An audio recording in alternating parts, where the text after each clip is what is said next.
gente está trocando aí ideias em que eu e o Dino Gueno estamos convidando a Tânia e o Felipe para que eles possam estar trazendo uma visão do que é o varejo pós-pandemia. Para quem não me conhece, meu nome é Marcelo Pimenta, eu sou professor da SPM há 10 anos aí, e venho desenvolvendo dentro da escola uma trajetória bastante interessante. Hoje sou um dos professores referência na área aí de Customer Centricity, vamos chamar assim, né? Ou seja, essa busca da centralidade do usuário e de como isso tem facetas na liderança, como isso tem facetas no desenvolvimento de produto, como isso tem facetas no marketing. Para mim está sendo uma descoberta interessante, né? Quem me conhece sabe que a coisa que eu mais adoro no mundo é aprender.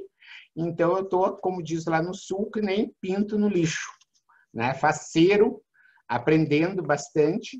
E hoje é uma noite que, para mim, é de aprendizado. Aqui eu encerro minhas boas-vindas e passo a bola para o careca mais lindo do Mato Grosso, que hoje reside na Ilha da Magia. Muito bem, obrigado. Obrigado, Marcelo, pelo convite, pela honra de estar do seu lado de novo, sempre.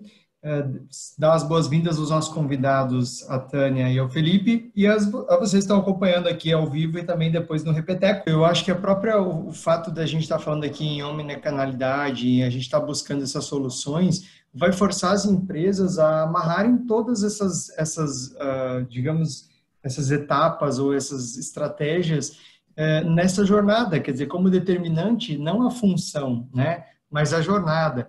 Quando a gente fala de varejo, a gente está falando aí de uma atividade que é essencial para a nossa economia e que ela compreende diferentes tipos de negócios, né? Quer dizer, a pessoa que tem aí uma vendinha do ladinho da sua casa aí, uma senhorinha que resolve começar a vender roupa extra larga, né, em tamanhos especiais, porque viu uma oportunidade, que ela usa o Instagram dela, até uma grande rede de loja de móveis eletro ou de supermercados, faz parte do que a gente chama de varejo. Então, a gente está falando aí de um setor muito abrangente, muito importante para o Brasil, e que, assim como nós moramos num país continental, o varejo também tem facetas absolutamente distintas e distantes como um continente. Então, você tem desde pequenas vendas que estão começando a passar o cartão agora, né? Que ficam aí em pequenas cidades ou em uma feira, até grandes players como o Magazine Luiza, ou como mesmo um marketplace importante, fundamental para o nosso dia a dia hoje. Sou um heavy user como o iFood, e o Felipe vai falar para a gente hoje. Então, posto isso, a gente está falando de aspectos muito distintos em um país que tem realidades muito distintas. E ao mesmo tempo, um setor que foi pego bastante desprevenido.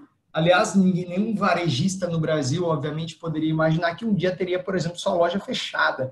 Eu acho que isso nunca passou pela cabeça de ninguém que abriu uma loja no Brasil ou no mundo, que a gente passaria por uma pandemia e teria que fechar as portas.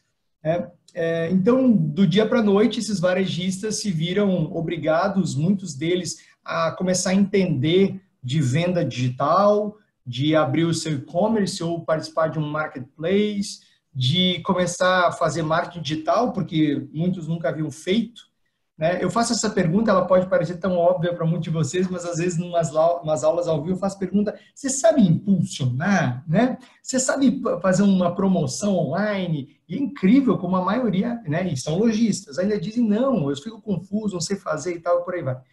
Então, esse lojista ou esse varejista acordou com o desafio de ter lojas fechadas, de não saber como comunicar digitalmente, muitos deles, de não saber como vender digitalmente, e sem receitas, né? Afinal de contas, com suas lojas fechadas, quer dizer, esse chamado à digitalização, esse chamado à venda digital, à comunicação digital, esse chamado à omnicanalidade pegou esses varejistas, muitos deles sem fluxo de caixa, sem nenhum tipo de reservas, né? E nesse cenário, a gente está aqui para debater o futuro. Ok, posto isso, né, diante de algumas iniciativas incríveis que estão ajudando os varejistas a se digitalizar, diante de algumas iniciativas incríveis que estão ajudando os varejistas a se reinventar. Como vai ser o futuro desse varejo, né? Quais são os cenários possíveis e quais são as possibilidades de um ponto de vista, de uma ótica otimista, de uma ótica que, assim como me perdoe a Tatiana aqui, que é colega de comportamento de consumo, lembrando que as necessidades humanas nunca cessam, né? Se a loja estava fechada ou se o varejo sofreu um baque, é importante lembrar que as pessoas não vão parar de comer, de vestir, né? Não vão parar de ter desejos e muito menos de perceber necessidades. Então, qual vai ser esse futuro do varejo? Quais são as possibilidades? A gente vai ouvir dois convidados muito especiais, depois a gente bate um papo aqui. Certo, Pimenta? Com certeza, vamos passar a bola direto para eles aí, porque eu estou aqui como um aprendedor, né? O Felipe teve esses dias na minha aula de Design Thinking, não, a outra aula que eu dou, que é de gestão e processos de cultura de inovação, né? Que é um curso que eu tenho na SPM, e os alunos adoraram. Eu digo, não, Felipe, vamos botar isso aí para as pessoas, de uma forma geral, conhecer, né? E a ideia, então, foi convidá-lo para essa noite. E acho que o Felipe pode começar e depois a Tânia fala. Pode ser assim, Tânia? Para mim tá ótimo. Pessoal, eu sou o Felipe, eu sou colombiano, né? Por isso esse sotaque aí meio esquisito. Geralmente nesse horário da noite eu falo mais espanhol que português mesmo.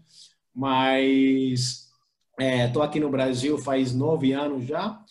Trabalhei aí no e-commerce da Whirlpool por 2 anos e meio, nos últimos tempos. E agora estou no iFood, né? Que é uma das, vamos falar assim, um dos maiores marketplaces que a gente tem aqui no Brasil, uma empresa de fato de origem brasileira, e que agora no meio da pandemia, eu acho que a gente está aí no meio de um monte de coisa que está acontecendo. Então, vou passar por alguns conceitos hoje de varejo no geral, e aí eu também vou contando para vocês como é que a gente no iFood está trabalhando, tá? Então, vou projetar aqui a minha tela.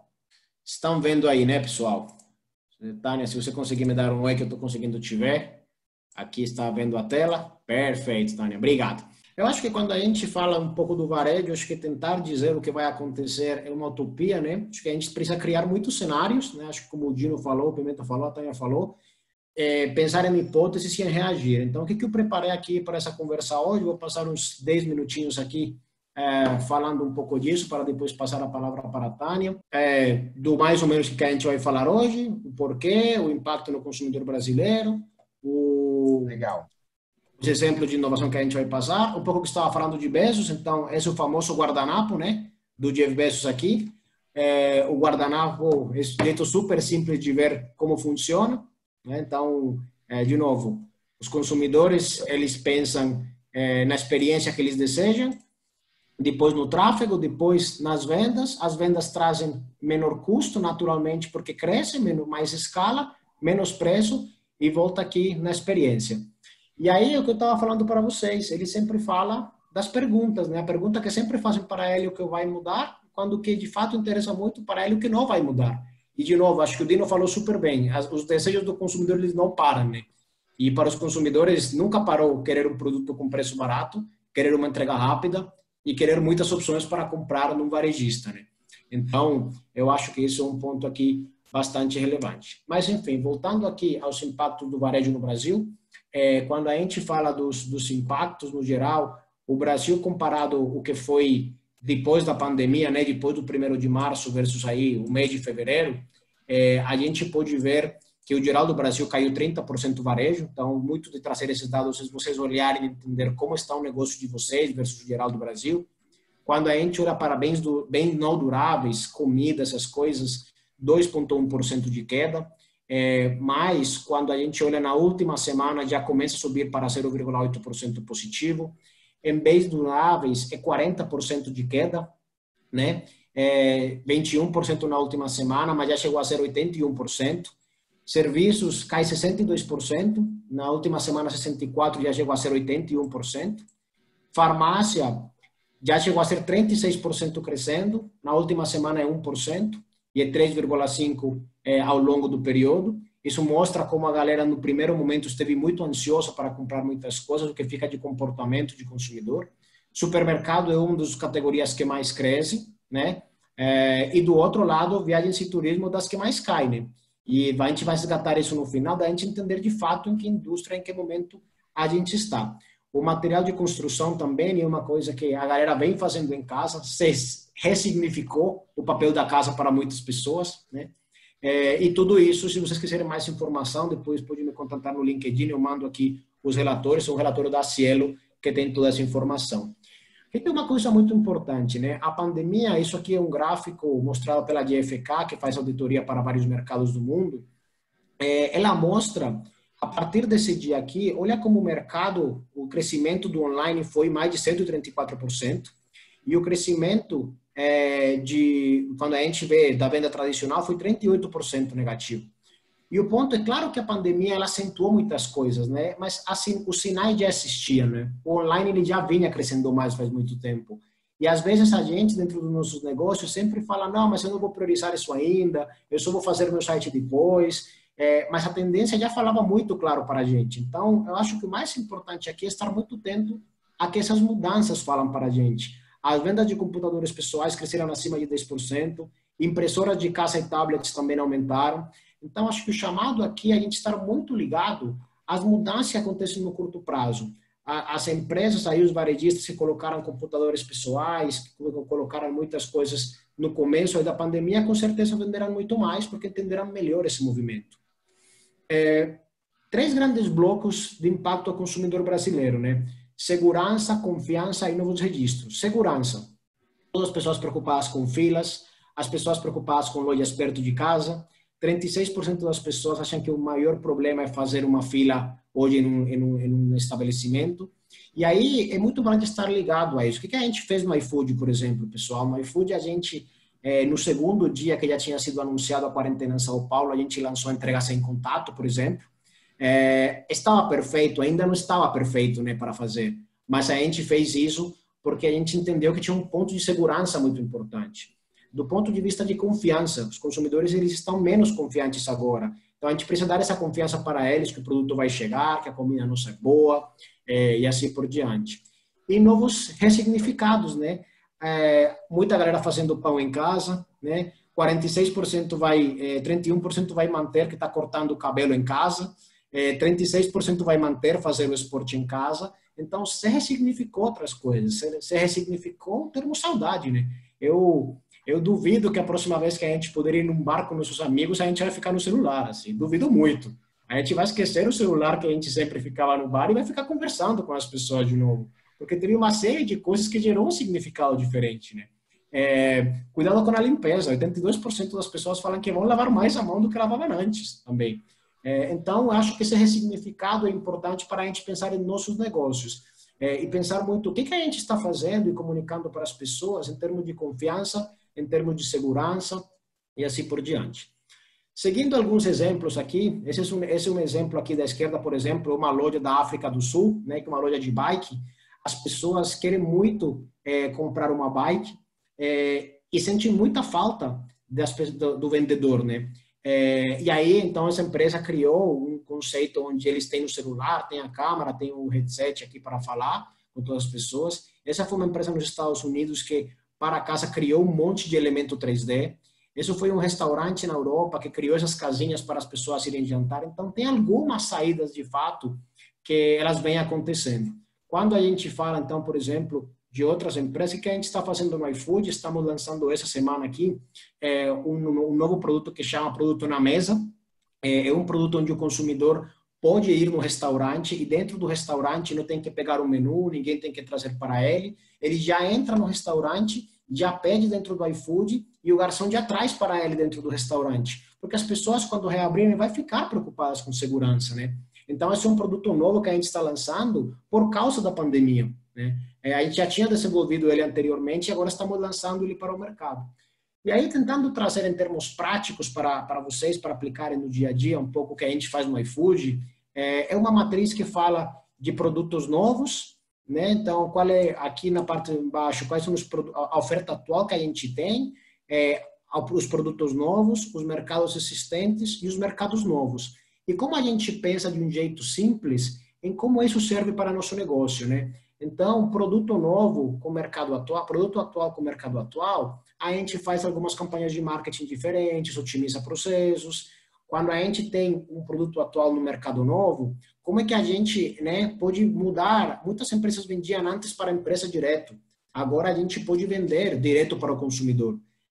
Acho que o Dino deve receber muitas perguntas aí dos pequenos varejistas de se vale ou não vale entrar no marketplace, né? Em muitos momentos. Gente, o marketplace é que era antiga distribuição numérica das coisas. Enquanto mais lugares você estiver, você vai ter muito mais pessoas te olhando. Isso não significa que você não possa ter seu site, que você não possa ter seu WhatsApp e por aí vai.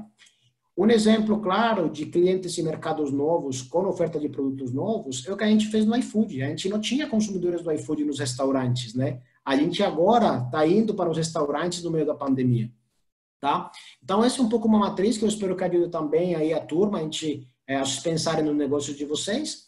E aqui, finalmente, umas dicas, 4 pontos que eu gostaria que, no fim das contas, ficassem aqui.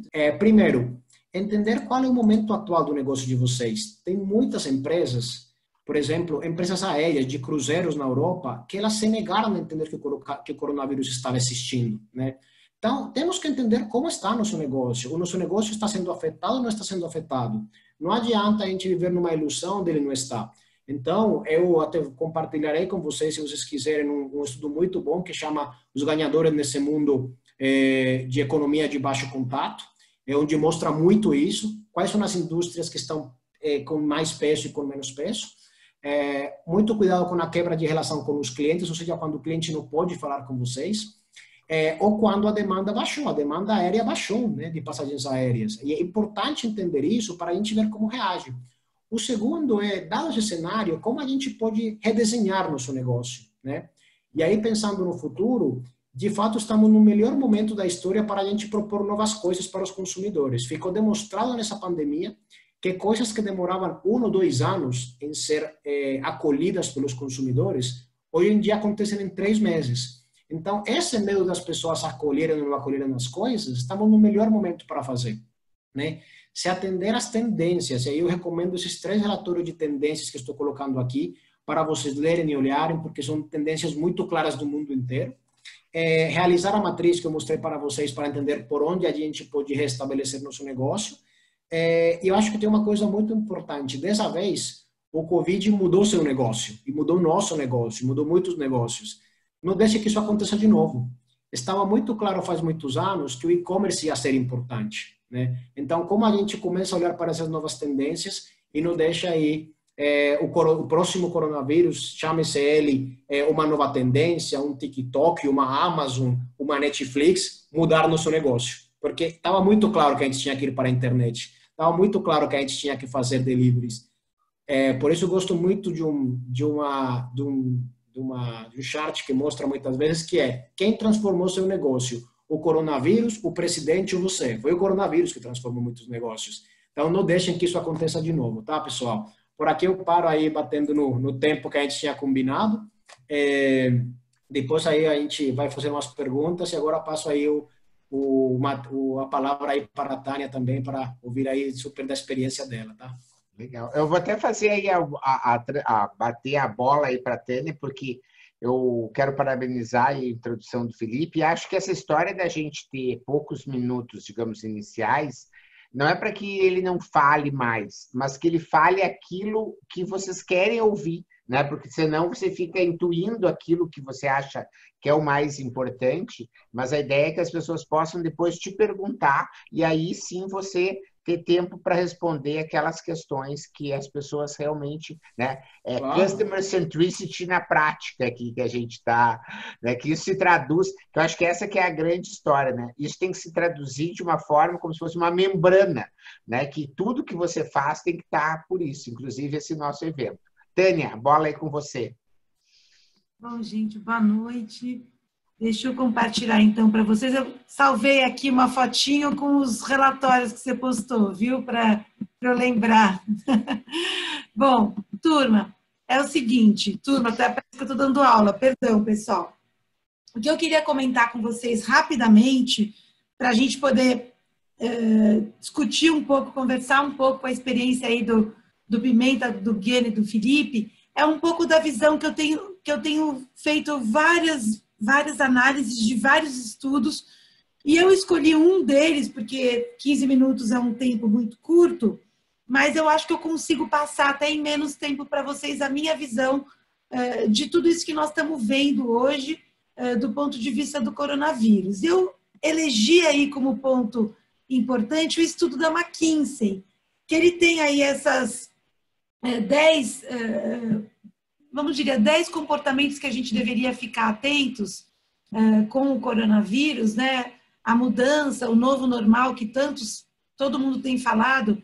Eu acredito que até a gente ter uma vacina e tudo, a gente vai ter comportamentos distintos, mas eu acho que muitas coisas vão permanecer, principalmente esses que eu selecionei, né? Então, um ponto que acho que a gente tem visto, eu selecionei esses 3, o digital, né, que está invadindo as nossas vidas, que Felipe já colocou, esse aumento da fidelidade, da infidelidade, que também é muito importante, e eu vou comentar bastante aqui sobre isso, marcas, lojas, etc. E esse consumo seguro que a gente tanto almeja, que é essa segurança ao sair de casa, ao comprar ou ao se movimentar, quando a gente precisa se expor a algum risco, quando a gente tem que sair de casa. E eu acho que, como pano de fundo, eu não selecionei esse ponto, mas eu acho importante falar a casa como um grande centro de tudo que nós estamos vivendo, né? Ela está sendo muito ressignificada, é o nosso porto seguro, é para onde a gente corre, é onde a gente está tendo que fazer tudo na vida hoje, né? Para pelo menos metade aí da população que está conseguindo aqui em São Paulo fazer isolamento, principalmente das classes média alta. Os mais pobres estão aí enfrentando o dia a dia, mas mesmo assim, quando eles retornam, a casa é esse porto seguro. Então, eu quero comentar esses pontos, principalmente a questão do digital, né? E aí, eu gosto muito da McKinsey, né? A visão estratégica que eles têm nos relatórios deles é que, de repente, a gente se viu aí na necessidade, como o próprio Felipe já colocou, e vocês já devem ter ouvido em 50 mil webinars que vocês estão fazendo, que é essa coisa dos canais, né? Então, eu sou uma estudiosa de canais, apaixonadíssima por isso já há alguns anos, e estudar o comportamento desses canais, por onde que as pessoas estão comprando, como é que a gente está escolhendo os canais para satisfazer as nossas missões de compra, as nossas necessidades, né? Então, a gente está vendo um redesenho também da loja física, o digital invadindo a loja física nesse momento também, com muitas questões de tecnologia. Isso já vinha acontecendo com as grandes redes nacionais e algumas redes mais desenvolvidas regionalmente, né? A gente vê essa questão também das mídias digitais e toda a captação dos consumidores por meio dos aplicativos, dos programas de CRM, que estão sendo muito intensificados, né? E essa plataformização, que são esses ecossistemas de serviço do qual o iFood faz parte, e tantos outros aplicativos que a gente está vendo até os próprios varejistas lançando seus próprios aplicativos. E eu trago um dado da EBIT.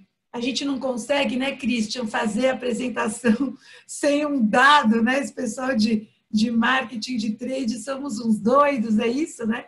E o que a gente está vendo é esse crescimento do e-commerce pós-Covid. A gente sabe que os dados do EBIT, que foi comprado pela Nielsen, não abrangem todo o digital commerce que a gente tem, mas é um bom indicativo, né, desse crescimento. Para bens de consumo, a base é muito pequena. A penetração não chegava nem, acho que 2% dos lares, né? Então, a gente teve uma explosão. E o que não quer dizer que a gente está sendo feliz com essa experiência de compra, né? De fato, a gente não está tão feliz. Tanto é que a Kantar mostra que 39% apenas manteriam os seus hábitos de comportamento dentro do e-commerce. Acho que um ponto importante também para falar sobre esse comportamento, eu vou falar mais agora um pouco desse aumento da infidelidade, que eu acho que é importante, que tem a ver com marcas, tem a ver com o que temos para hoje. E o que temos para hoje a Tati, que é minha parceira e muito amiga, a gente fala do que temos para hoje você chega numa loja ou você vai comprar num e-commerce ou por meio até dos apps, do iFood, do Rappi, etc. e tudo, a gente vai comprar o que tem. O que não tem, a gente não vai comprar, gente. Então, hoje a gente tem um problema sério de ruptura. Ela aumentou consideravelmente, os dados da Neogrid mostram esse aumento gigante, o que irrita muito shopper. Hoje de manhã, no webinar da SA Varejo, foi falado sobre isso, que a ruptura é a exposição do shopper a um novo risco. Eu adorei isso, porque eu, quando vou às lojas, e eu tenho ido às lojas porque, de fato, eu não consigo, tirando a shopper que eu compro mensalmente, que é um serviço de e-commerce, eu não consigo realmente, a hora que eu quero os produtos, eles estarem na minha casa, e aí eu estou com essa dificuldade de me organizar para comprar no varejo digital todas as semanas. Então, eu tenho ido às lojas. E uma das coisas que a gente tem percebido tá bom, não tem a marca que eu compro, eu vou para a segunda, eu vou para a terceira, eu vou para o que tem. O que temos para hoje é a alternativa que tem. E eu também estou infiel aos canais. Né? A gente vê um crescimento pungente do atacarejo, até fiz um artigo que publicou hoje no Consumidor Moderno falando sobre isso, né? Que é muito importante. Então, a gente não tem muito mais lealdade às marcas. E a gente está muito preocupado com essa coisa do consumo seguro, que é o terceiro ponto, antes de eu encerrar.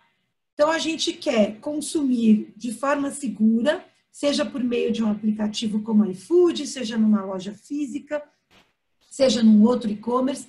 Eu quero que esse produto chegue na minha casa de forma segura, que eu não precise me contaminar, que eu não precise me expor. Eu quero entrar numa loja, eu quero ver que a loja está protegendo os funcionários, que a loja está protegendo os clientes, que as filas não estão se formando, que estão medindo a temperatura, que estão evitando que se acumule gente dentro da loja. Então, todos esses cuidados me dão segurança. Por isso que a gente conversa muito sobre isso. A gente está com muito medo. E o medo paralisa a gente, né, de alguma forma. Como que a gente pode fazer as lojas que sejam mais empáticas, como diz o Dino Gueno nos 15 minutos sobre o livro dele, como que a gente pode fazer com que as lojas falem com seus shoppers, eu vou te proteger. É mais ou menos isso que o shopper está querendo ouvir. Aqui eu trago alguns exemplos disso, né, de exemplos bacanas que estão com essa omnicanalidade. O primeiro é de uma pizzaria em Santo André, a Domino's Pizza faz isso. Eles faziam isso antes da pandemia, não testei, porque é muito longe aqui de casa, mas eles estavam testando esses drones já, se eu não me engano, ano passado. Drive-thru, aqui é da Dalben Supermercados e tantos outros atacarejos, tantos outros formatos de varejo que estão oferecendo esse drive-thru sem contato também, que põe a mercadoria no porta-malas do carro, e o click collect, que também já é uma grande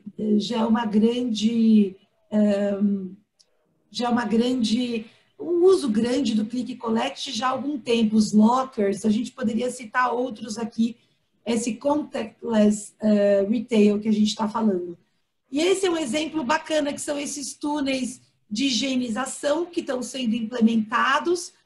Esse eu peguei até de um grupo de WhatsApp de varejo que eu participo. Esses túneis de desinfecção, ou por ozônio ou por outros métodos, estão sendo utilizados para fazer essa limpeza, ou nos carrinhos de supermercado, e também nas compras, e também nas pessoas, né? Então, essa preocupação, menos preocupação com o meio ambiente, mais preocupação, de fato, com a minha proteção, a proteção da minha família. Pessoal, e para dar uma mensagem final, eu já respondo a tua pergunta, viu, Christian? Para dar os detalhes finais, eu queria passar alguma mensagem mais positiva em coisas bacanas que eu tenho visto. Primeira coisa, uma colaboração muito forte entre a indústria de bens de consumo e de outros setores também, com o varejo, em parceria, revisando planos, revisando calendários promocionais, revisando mecânicas promocionais, revisando até a forma de trabalhar, né? Os seus JBPs e tudo mais. Outra coisa que eu tenho ouvido falar constantemente nos webinars que eu tenho participado, fazer o básico bem feito.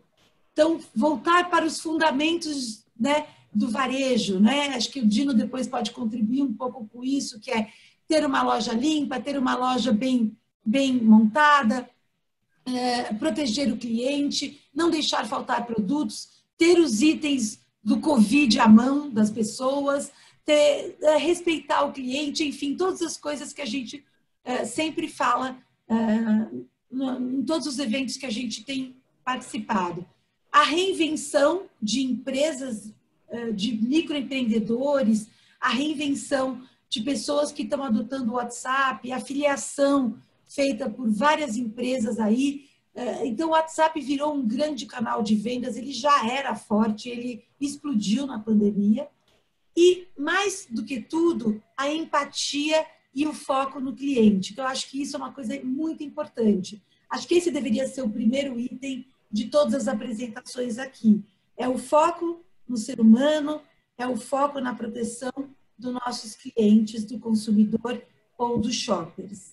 É isso, gente, que eu queria deixar como mensagem. Acho que eu cumpri meu prazo, né, professor Pimenta? Muito bom, muito bom. Não, foi excelente. Assim, eu estava conversando aqui com o Dino, né? E o Dino estava comentando aí da qualidade das apresentações, e eu vejo assim também da atualidade das apresentações, né? Porque isso é o que é legal. E o consumidor realmente ele vem se transformando tão rapidamente, né? Essa mudança de comportamento, vamos dizer assim, do consumidor, não só nessa mudança de comportamento que a gente falava, tipo em sala de aula, no MBA. Eu estou falando do comportamento de como acorda, como toma banho, como veste, que horas almoça. Essas coisas, elas estão se transformando de um jeito, né? E eu acredito que existe um distanciamento. Eu criei uma lista de 20 tendências aí nesses dias e tenho trabalhado com alguns clientes para que eles, né, para tentar criar um limite.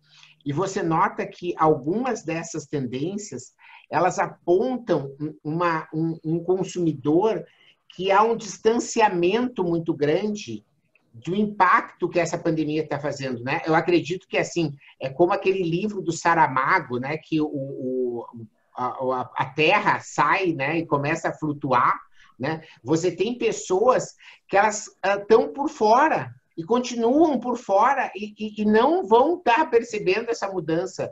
Dino, quer fazer algum comentário inicial antes de a gente passar para as perguntas? Eu quero. Eu acho que os dois tocaram num ponto que é fundamental, que é entender como é que o teu negócio está se transformando, né? Quer dizer, de repente, o teu negócio tem uma oportunidade de continuidade e de crescimento diante de um ajuste, uma adequação, né? Então, como é que está o teu negócio frente a essas mudanças? Esquece os outros por um dado momento, esquece, sabe? As pessoas, eu percebo que elas gastam muito tempo em umas discussões assim, olha para o teu negócio frente ao que está acontecendo, com, óbvio, o cliente no centro e ver quais são os ajustes, as mudanças, né? Nem sempre é uma reinvenção, nem sempre é um recomeço. São ajustes de rotina, ajustes de processo, ajustes de mix de produto, né? Talvez aquilo que você tem para vender, e aí a gente tem que fazer um chamado muito rápido para o varejo, cara, tem coisas que não vão mais fazer sentido, né? Quer dizer, eu vendi a mala. Mano, quem vai comprar mala agora tão cedo? Ou eu vou ressignificar essa mala e vou dar um outro uso para ela e vou ensinar o meu consumidor a ter outro uso com a mala, ou eu vou começar a tirar a mala do meu mix e vou começar a virar meu mix para outros produtos que têm demanda maior. Outro ponto é que eu sempre me policio quando eu vejo médias ponderadas, né? É importante entender que a média, todos esses dados que a gente vê, projeções e tal, são, como o nome já diz, uma média, ou seja, há picos, quer dizer, o bem de consumo caiu, né? Móveis e eletro está sofrendo bastante, que é um setor que eu tenho uma expertise de quase 16 anos, Mas eu tenho um cliente que é de Manaus, que ele está tendo, os últimos 2 anos, 50 lojas físicas, o e-commerce ainda muito inicial, né? Tanto que a gente entrou nessa empresa exatamente para acelerar esse projeto.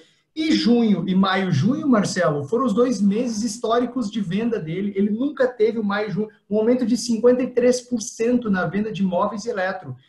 Claro, um pouco incentivado pelo Corona Voucher, uma série de coisas, mas não quero entrar nesse mérito. Eu só quero te dizer que dentro de uma média, existe quem está pior do que a média e quem está muito melhor do que a média. Em todos os setores, exceto, obviamente, esses ligados ao turismo, aos eventos, né, os buffets da vida, festas, tirando esses aí que tem a própria arte, né, Marcelo?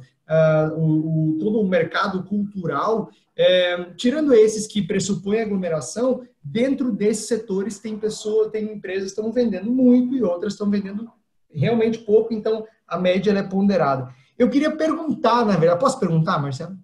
Pode, a gente tem Temos 2 perguntas. Mas a gente pode, o Dino tem preferência e eu peço as outras para que a gente possa depois... eu vou organizando aqui todas. Podem ter certeza que a gente vai responder. Vai lá, Dino. Você tem o cara de ser mais velho. Por isso que ele fala que eu tenho preferência, porque ele acha que eu sou mais velho de todos. É só a cara de mais velho. Ô, Dino, não faz pergunta difícil, hein? Por favor, não põe a gente... Não, na verdade, minha pergunta é muito simples. Eu queria perguntar, que não ficou claro para mim, quando o Felipe falou daquele projeto do restaurante. Eu só queria entender como é que um aplicativo como é que uma plataforma como o iFood, que basicamente me ajuda a pedir comida em casa, vai me ajudar no restaurante, e como é que o restaurante ganha? Eu não entendi muito bem, eu queria conhecer essa iniciativa. Perfeito, Dino, ótimo. Assim, eu acho que um dos pontos que acho que a Tânia tocou, você tocou, o Marcelo tocou, a gente tem um ponto que a gente fala muito que chama-se de ecossistema, né? O que é o ecossistema, de um jeito simplificado? São as outras pessoas ou os outros negócios que fazem parte fundamental do nosso negócio. A gente entende que são os consumidores, os restaurantes e os entregadores. E o que a gente vê quando a gente fala da empatia, que a Tânia falou, por exemplo, o que acontece com os restaurantes? Qual é a grande preocupação, Dino?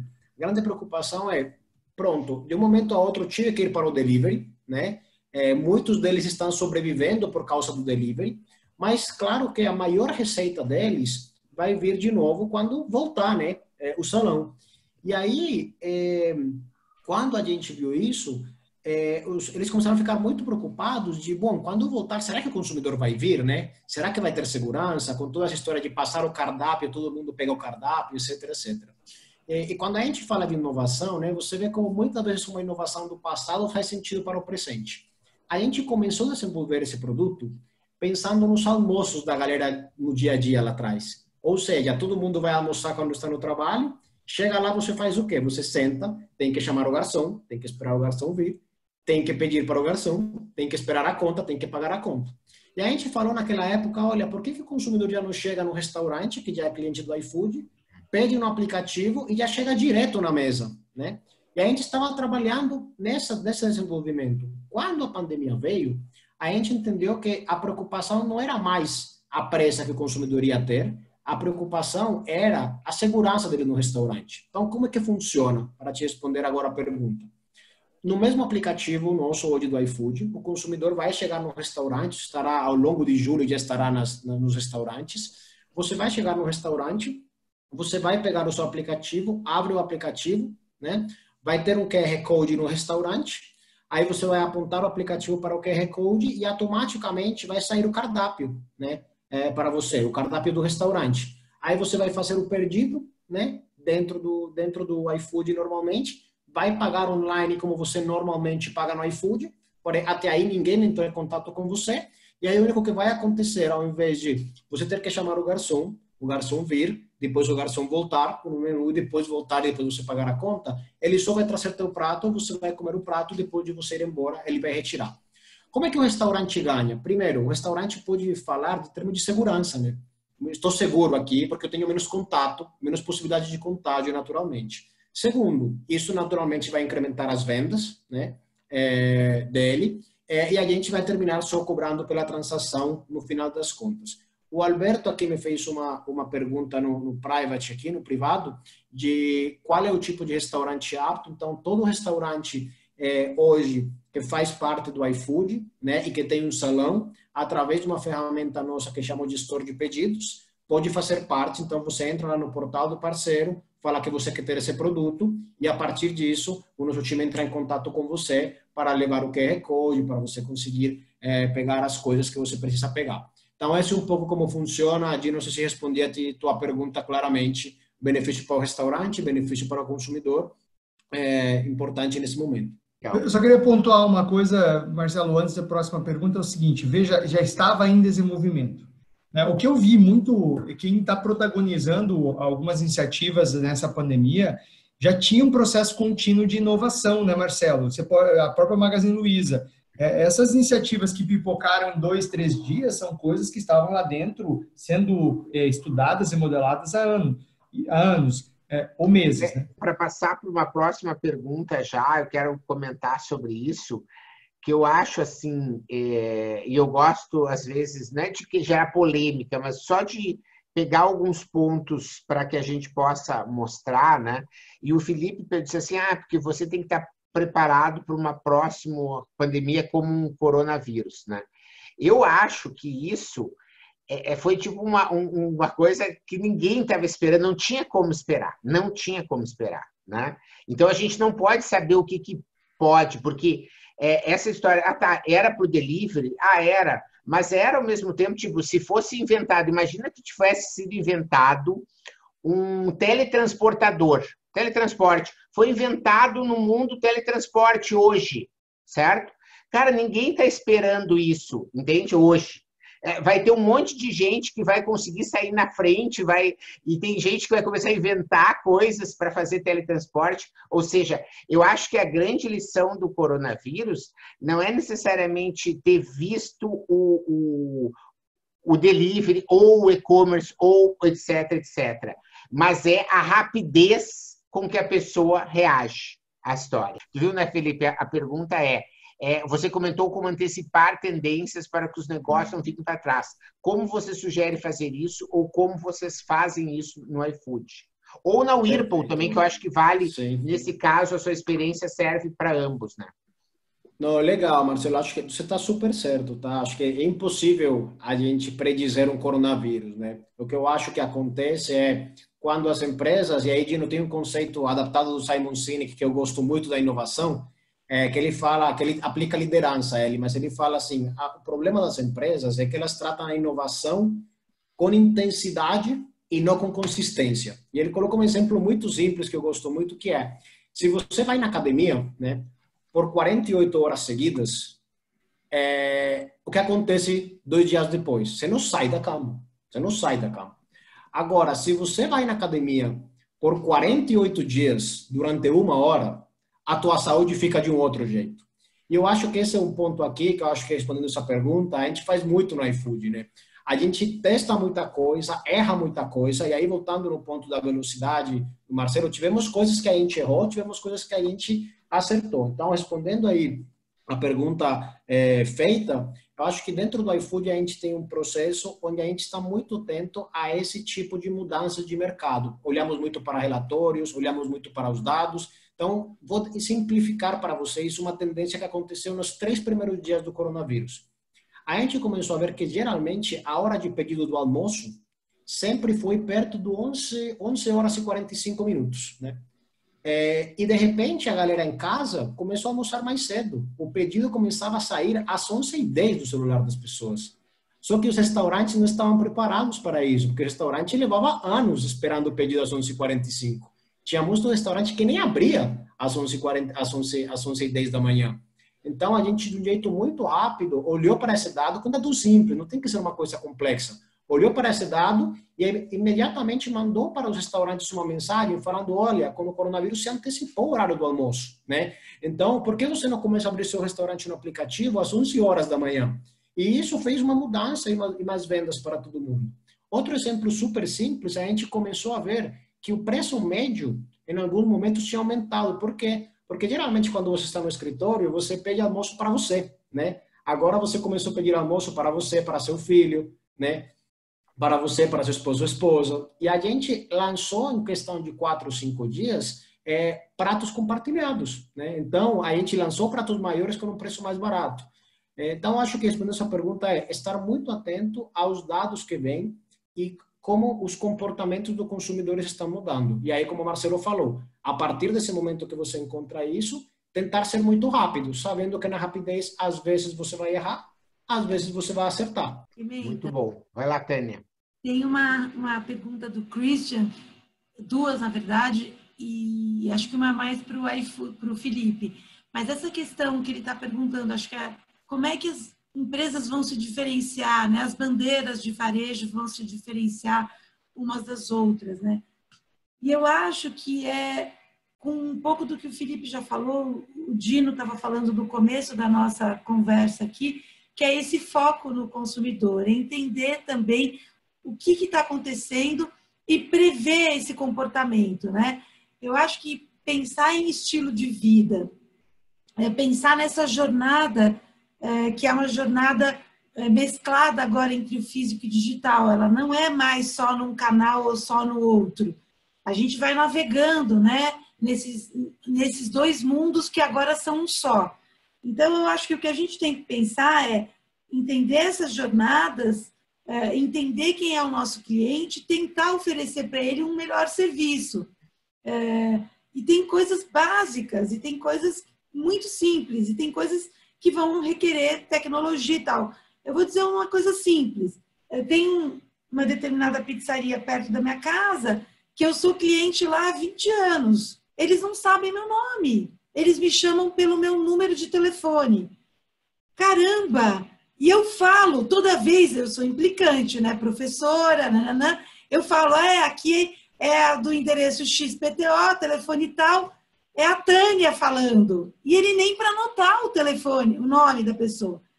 Enfim, isso é uma coisa simples de fazer. Uma coisa difícil é a gente entender essas jornadas. Quando você pega lojas de varejo alimentar, muitas vezes você tem diversas jornadas ao longo do dia. Acho que você vai ter que enumerar quem que é aquele grupo principal de clientes que está te trazendo a fatia maior do teu faturamento, do teu ticket e tudo mais, para poder oferecer para aquela grande, vamos dizer assim, grande número de pessoas, para você conseguir fazer o melhor da sua loja, do seu varejo. Não sei, Christian, se eu respondi a sua pergunta, é uma pergunta cabeluda, difícil de responder, mas tentei dar algum norte aí nessa história. Muito bom, muito bom. Olha só, a Tatiana, a excelência no serviço não é só nas vendas, mas também no pós-venda. Tem tido problemas com as compras online sem suporte depois das compras. E eu achei que essa aí é a ponte para essa pergunta aqui. Qual é o maior desafio do varejo digital que a Ana Paula Ferreira fez? Eu acho que o Felipe pode começar e a Tânia depois concluir, depois o Dino também, se quiser comentar. Qual o maior desafio do varejo digital? Marcelo, eu acho que existem muitos tipos de varejos digitais, né? Acho que cada categoria tem a sua complexidade, né? Cada tipo de negócio tem o seu problema, assim. Eu vou te falar um pouco do ponto de vista do que eu vivi na Whirlpool, do que eu vivo hoje no iFood, né? Eu acho que vou te dar um de curto prazo, um de médio prazo, né? Eu acho que hoje um de curto prazo a gente sabe que os meios de pagamento são uma coisa super importante para muitos consumidores, né? E eu acho que com a pandemia, nesse momento, esses meios de pagamento estão sendo mais restritos, né? Pagamento em dinheiro, você digitar a senha. A gente, por exemplo, no iFood desabilitou a opção de pagar quando você recebe a entrega em muitos momentos para evitar o contágio. Mas os consumidores, como o Dino falou, eles não param de ter a necessidade de comprar as coisas, né? Então, acho que no curto prazo, a parte de meio de pagamento, uma coisa importante, não é à toa que o WhatsApp lançou o meio de pagamento, agora foi bloqueado, enfim, tem que ver como vai, mas acho que no curto prazo, acho que é um ponto para entender, né? Essa parte de meio de pagamento. Quando eu penso no longo prazo, de fato, eu acho que o varejo, no geral, ainda não está preparado para o tipo de serviços que outras empresas oferecem. Deixa eu me explicar. Uma Netflix, por exemplo. Você hoje pega seu controle, faz assim, Netflix, agora, né? Pronto. Você sai do Uber, por exemplo, você não paga mais no Uber. Então, as pessoas vão começar a comparar nossos varejos e nossas empresas com as experiências que eles têm. Eles não vão comparar mais o iFood com a Rappi.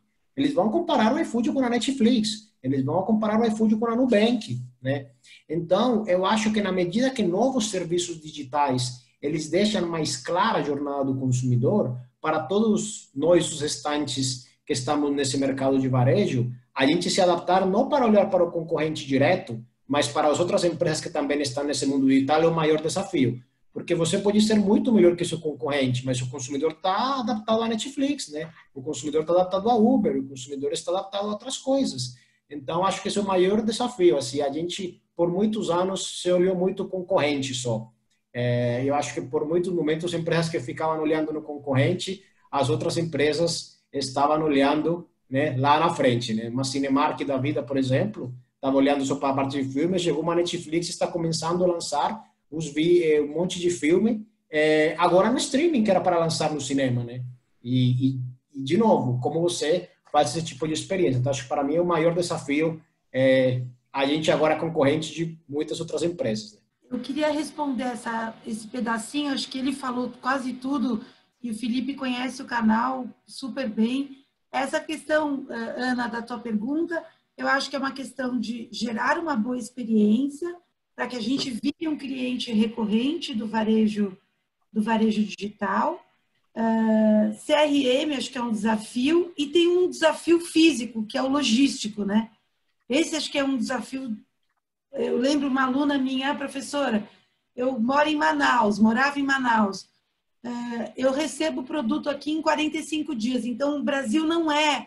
E aí, emendando, Pimenta, na pergunta do Zeir, que é um colega aí de muitos anos, né, Zeir? Ex-Unilever e tal, que ele falou aqui muito do Brasil desigual, ou do Brasil real. Eu até, Zeir, fiz um artigo falando disso, inspirada no Belmiro, que é o presidente do Açaí. E ele diz o seguinte: o Brasil real é o Brasil da classe média, da classe pobre. É o Brasil que vai no atacarejo a cada 30, 40 dias, quando cai o dinheiro na conta, né? Às vezes não é nem conta, né? Às vezes a pessoa nem tem conta bancária, mas é a hora que as pessoas recebem o dinheiro no final do mês ou no começo do mês, que enchem as lojas e que com o cenário, né, macroeconômico, microeconômico que a gente vai ter até o ano que vem, provavelmente esse ano de uma recessão de menos 6,5%, é o grande canal, crescendo 18,5%. É um canal puxado pelo Nordeste, que é a região que o CI está. Então, a gente, às vezes, assim, sendo crítica, tá? Fica numa bolha da Vila Olímpia, achando que o Brasil não é a Vila Olímpia. Então, acho que é isso que a gente tem que, né? Tânia, hoje eu fiz alinhamento de briefing com uma indústria moveleira de Minas, que vendeu uma palestra minha pela SPM Executiva lá para uma indústria moveleira de Minas, para fazer uma palestra numa convenção de vendas lá. E eles, olha só, eles estão fazendo 104% da meta deles esse mês, né? Por quê? Porque eles conseguiram, com as lojas fechadas, gente, loja própria de móvel, 24 lojas.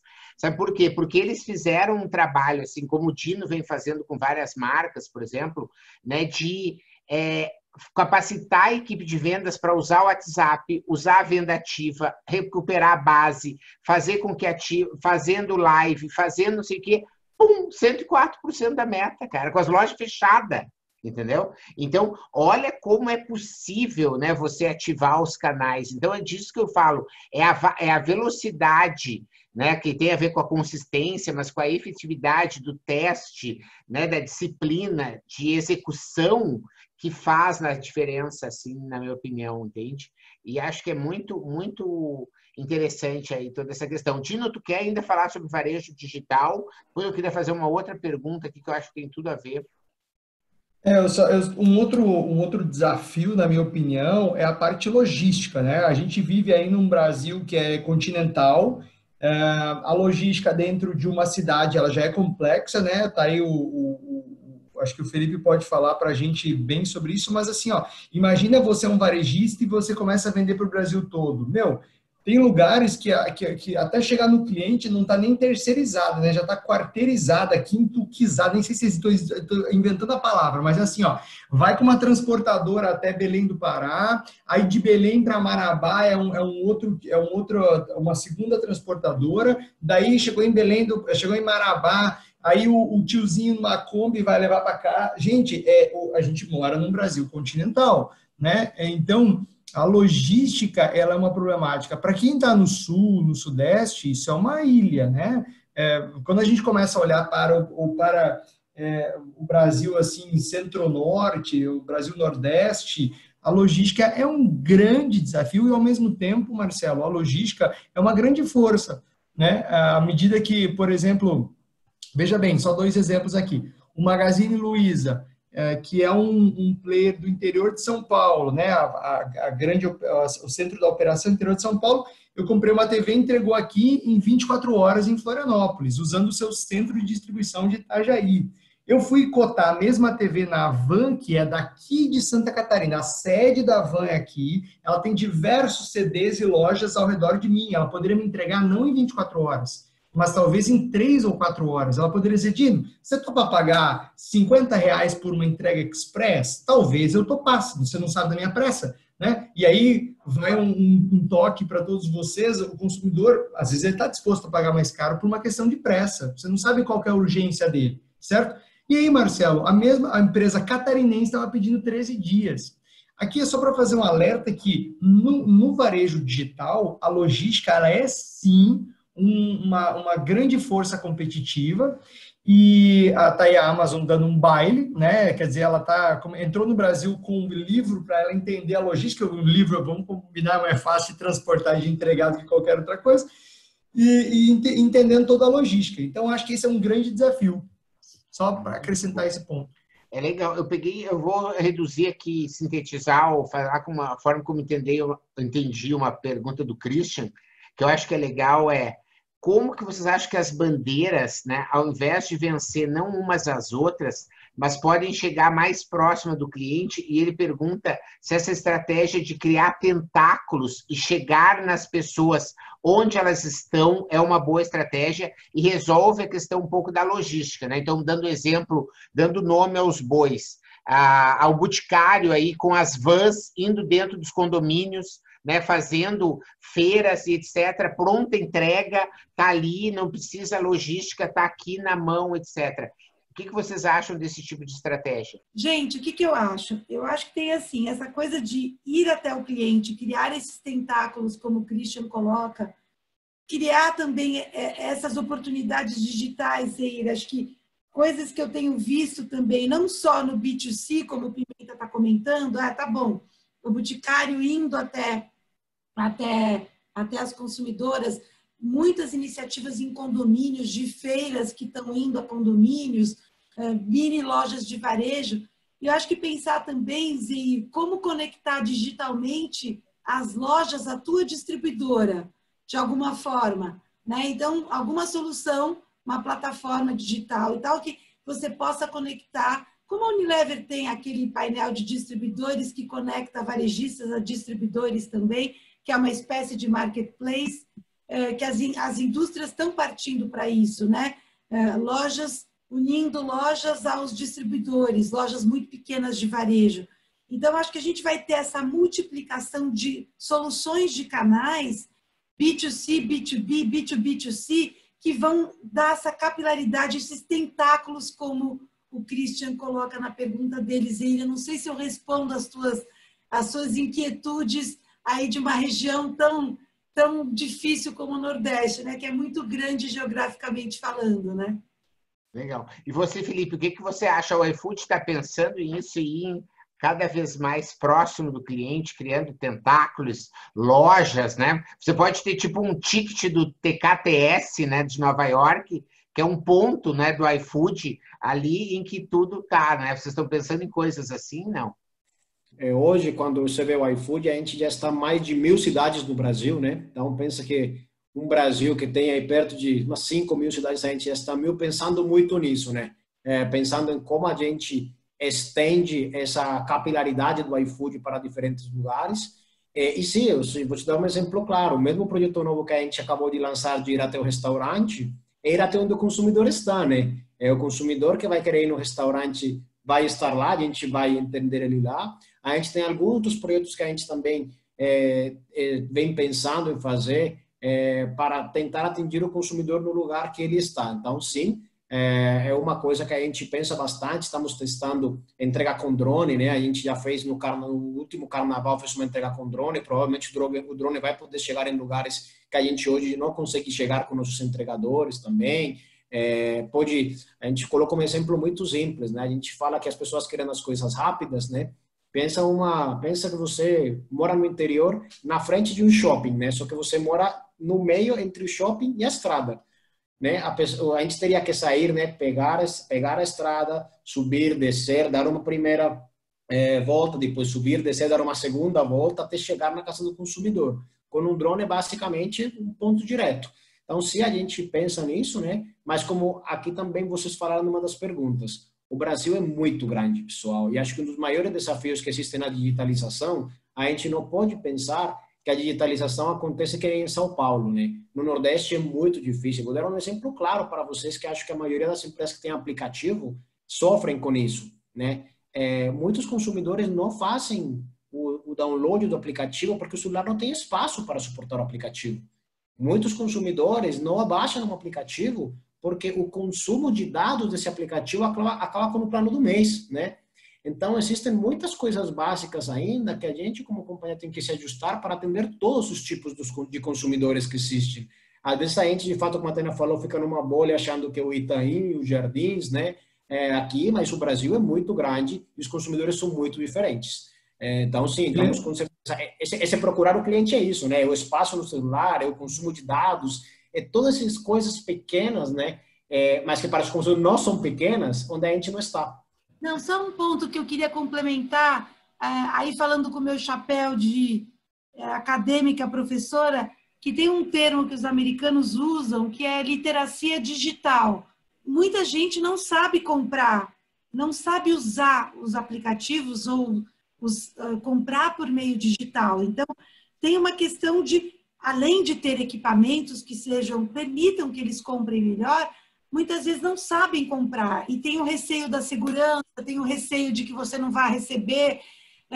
Eu conheço gente que já tomou, gente simples, que comprou, sei lá, nesses tipo Mercado Livre ou OLX e já tomou calote grande. Então, essa questão da literacia digital é muito importante. É um termo técnico, mas acho que diz a respeito a como as pessoas são aptas a utilizar a tecnologia para fazer, por exemplo, nesse caso, suas compras, né?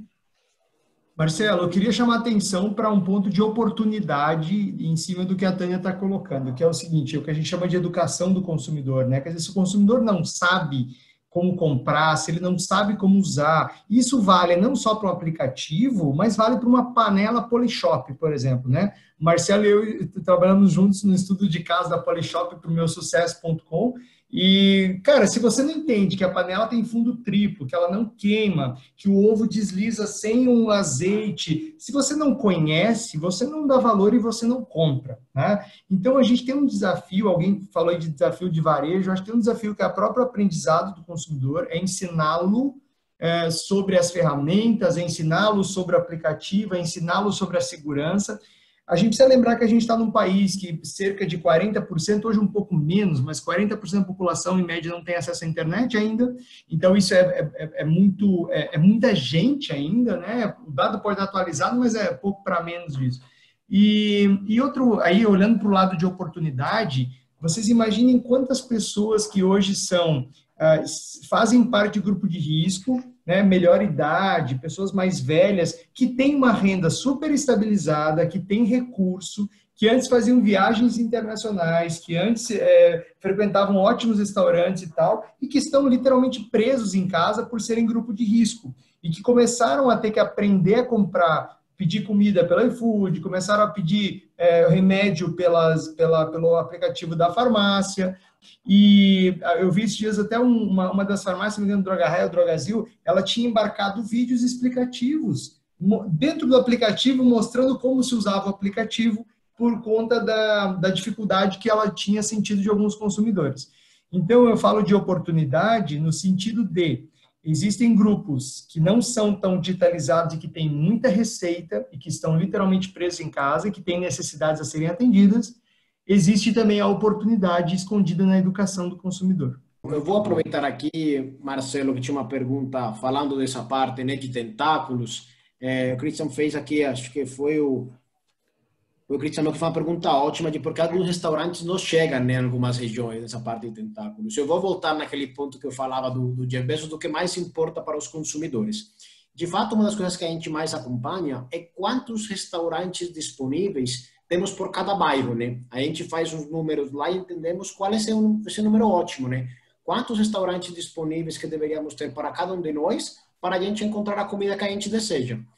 Em muitos momentos, de fato, quando a gente volta, o que o consumidor do iFood gosta? Ele gosta de comida num bom preço, ele gosta de um bom serviço, já vou entrar na parte de serviço, ele gosta de comida gostosa e de comida quente, né?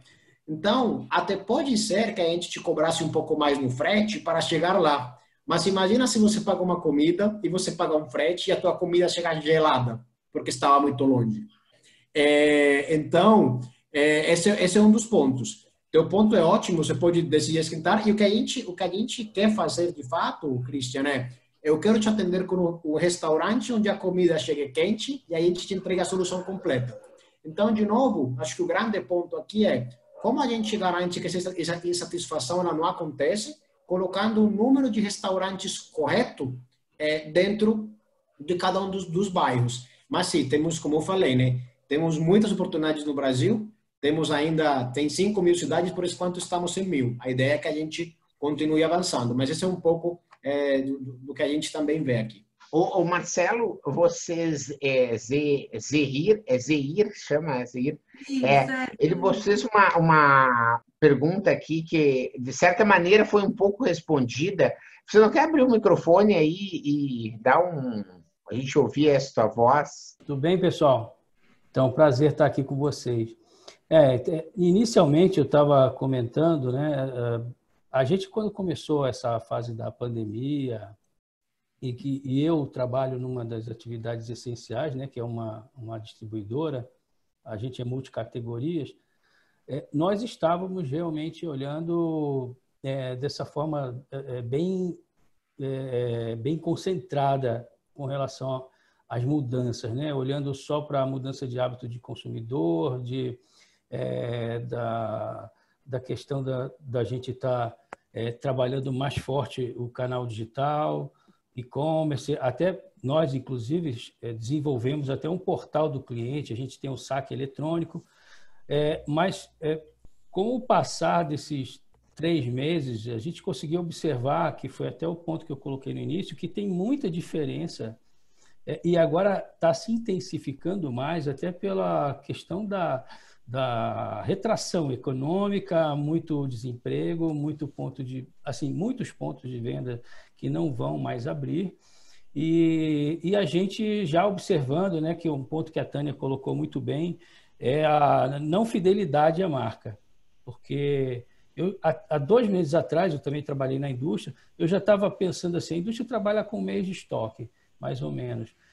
Tem questão de compra de matéria-prima, o dólar está subindo, muita gente sendo afastada por Covid. Inicialmente, o administrativo ficou em casa, agora o pessoal do chão de fábrica não ficou, né? Todo mundo manteve o máximo na produção e a gente está vendo resultados aí. Queda de produtividade, falta de matéria-prima, aumento de preço, inclusive, né? Vindo de muitas indústrias. E quando você vai ver, o consumidor está ali, né? Aquele que ainda pode comprar, né? Que não está naquela faixa dos R$600 da ajuda do governo, ele não tem fidelidade em nenhuma marca quando ele acha. Eu tive oportunidade de visitar loja grande, né, de grandes players nacionais, e de não encontrar, por exemplo, de cesta básica, o arroz branco, né? A gente está olhando para a região de uma forma diferente, né? Então, a gente está investindo no digital, nós temos, né, todo tipo de acesso possível para a nossa base, que é bem extensa, a gente atende todas as cidades do estado, as 180, só que a gente também encontra uma carência muito grande no pequeno varejo, que ainda está se mantendo nessa questão de entendimento do mix que ele precisa trabalhar. Já acontecia desde a época do crescimento do atacarejo, que começou a sugar uma grande parte desses consumidores para lá, só que eles não estão se deslocando mais tanto. E já naquela época a gente falava em capacitar o varejo para fortalecer o varejo, né? E criamos até a instituição, né, que a gente tem lá, que é a ASPA. Ela é quase uma universidade para os distribuidores e também para a equipe de vendas deles. Nós criamos alguns programas de capacitação, tanto para os vendedores como para o varejo, mas agora, mais do que nunca, isso se tornou necessário. A gente, mesmo tendo o nosso trade marketing, a gente precisou ter uma aproximação maior das indústrias, e isso está acontecendo, para que tenha um entendimento maior da região mesmo. O trade tem que se aproximar da região, tem que visitar o mercado, tem que ir no micro varejo, para que a gente consiga otimizar aquele espaço dele, para que ele tenha 100% das soluções para o consumidor que tem o perfil daquele ponto de venda, daquela região. Então, tem toda uma dinâmica hoje de complexidade de mix, que é forte.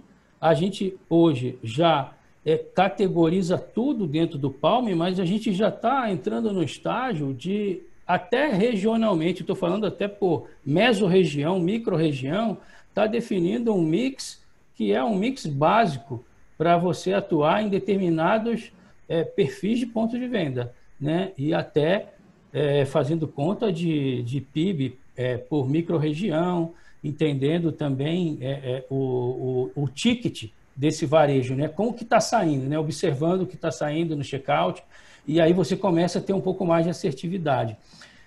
Então, assim, esse é o momento que o vendedor ele tem que virar realmente um consultor, né? Mudou completamente o papel dele. Ele não é que ele não tenha que estar presente, ao contrário, tem que aumentar a presença do vendedor lá, porque vai ter uma parte que vai se resolver pelo e-commerce, mas para você continuar inovando, construir marca e ser mais assertivo para um momento que tem gente até restringindo algumas categorias, passando a consumir outras que nem consumiam, né? Ou passando para algumas categorias que é para atendimento da necessidade básica, você tem uma mudança grande de marca, do portfólio, não passa a ser mais o premium, está crescendo muito as intermediárias que entregam entrega muita funcionalidade a um valor que é mais acessível, né? Então, tem uma complexidade, considerando a dimensão hoje que a gente tem, né? Que sempre teve continental. Eu acho que isso aumentou essa complexidade, né? Esse cenário que a gente está vivendo, acho que nunca teve um período recessivo tão forte e, ao mesmo tempo, uma necessidade de se atualizar, né? Estou falando estruturalmente tão grande. Isso requer investimento do varejo, só que o varejo tem que se preocupar com o custo também. Não dá para todo varejinho colocar um delivery, o e-commerce.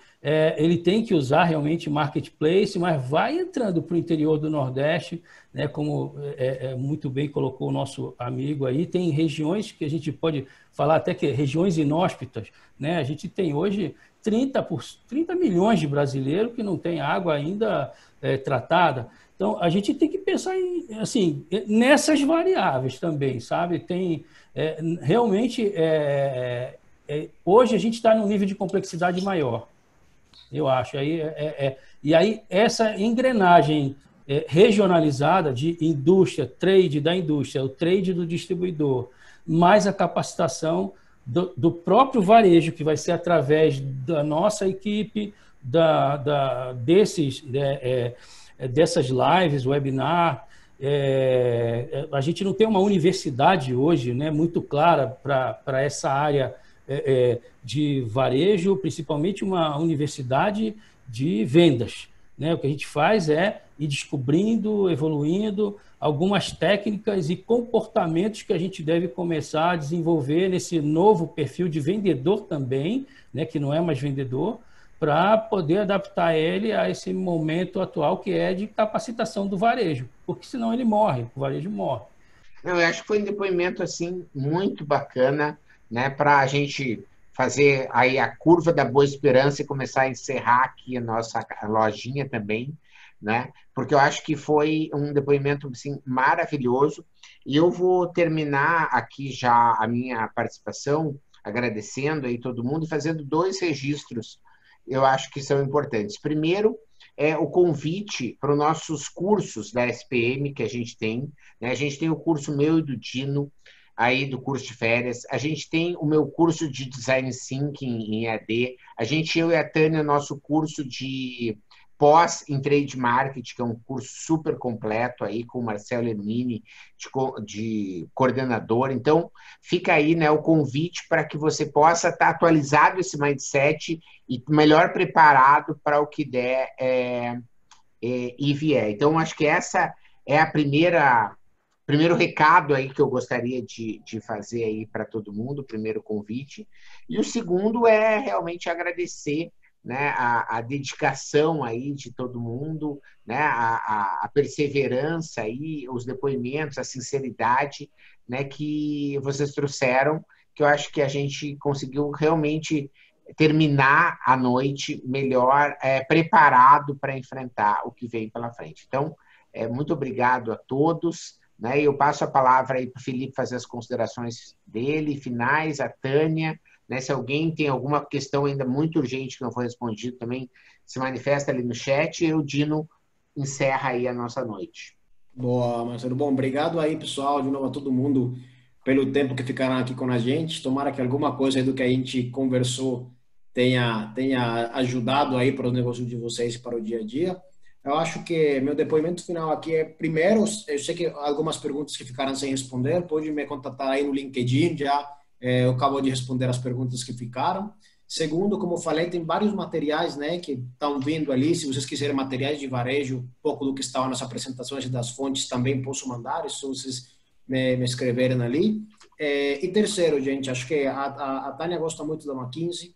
A McKinsey falou no estudo geral que a gente deve ter perto de 1 milhão de empregos nos próximos 10 anos, onde a gente não vai ter suficientes pessoas capacitadas para esses novos empregos, em termos digitais, em termos de conhecimento de como o varejo funciona. Hoje em dia dá para aprender a codificar pelo YouTube, tem muito webinar com esses monstros aqui, o Pimenta, o Dino, a Tânia, que acho que são pessoas que conhecem muito, tem os cursos também dentro da SPM, dentro de todos os lugares. Então, acho que o convite que eu faço para todo mundo é continuar aprendendo. Acho que a gente está, talvez, no momento da história onde o custo por megabyte de aprendizado é mais fácil, né? A gente nunca teve um momento onde tem tanta informação disponível.